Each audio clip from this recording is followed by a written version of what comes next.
Hi guys! Tattoo tayo ulit.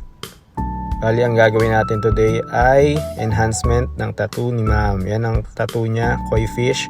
Respect sa dating artist. Game, pisahan natin. Yan, start na ako. Bali, initiman ko ulit lahat ng buong tattoo ni ma'am. Linings, binuhay natin, tsaka yung mga dark shading niya. Inuna na natin yan. Yan, nag-blurred pa yung video. Okay lang yan, basta tuloy-tuloy lang nating iniitiman. And then nag-start na rin ako magkulay.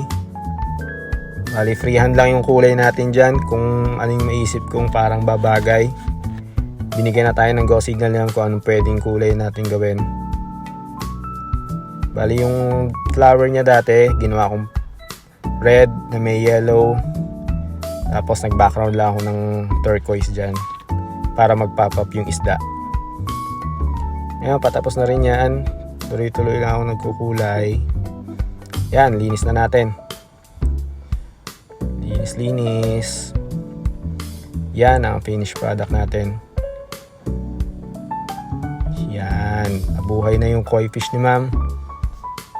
At nag-pop up siya dahil sa ginawa nating turquoise na background at kinulay natin yung mga flowers niya.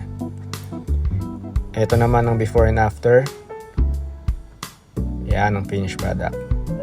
Thank you!